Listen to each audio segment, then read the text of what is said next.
So I've been running into something a little concerning to me as a Christian counselor.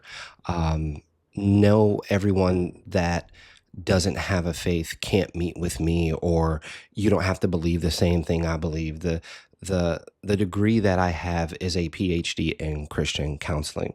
That doesn't mean that has to be the focus of what we're talking about, or that we even have to use biblical principles when we're meeting or when we're having a session.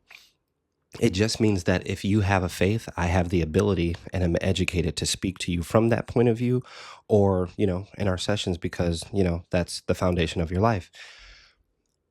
But I've been dealing with something, and I've seen it come across my desk a few different times, and it's been concerning to me because the questions that I'll get will be, or or statements sometimes will be, I feel bad, because I've been having anxiety lately, or I feel bad because I've been depressed, and as a Christian, I just don't want God to be mad with me, or how do I handle that?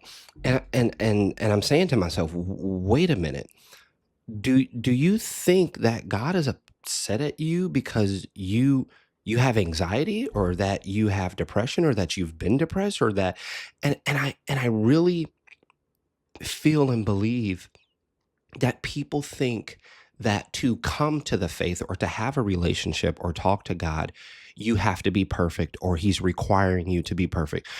How do you believe in me and still have anxiety? How do you believe in me and you still have depression? That is not a thing. And it's not even as a Christian necessarily, or a believer. How do you handle anxiety or depression, or your mental and emotional health? It's as a human, as the person that you are. There's still order in the faith. There's still health in the faith. God forbid that your house ever catches on fire. You may pray, but you're still going to call the fire department. God forbid that your car breaks down on the side of the road. You might pray, but you're still going to call roadside assistance, or AAA.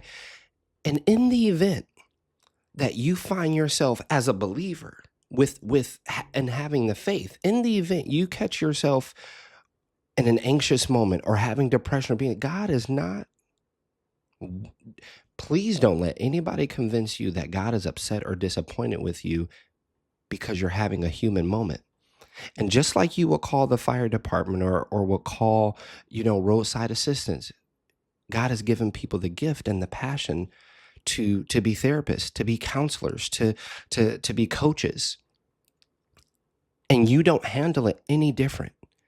That same grace transfers over to the order. That same grace transfers over to the very, very real lives that we live as humans, whether we're a believer or we're not.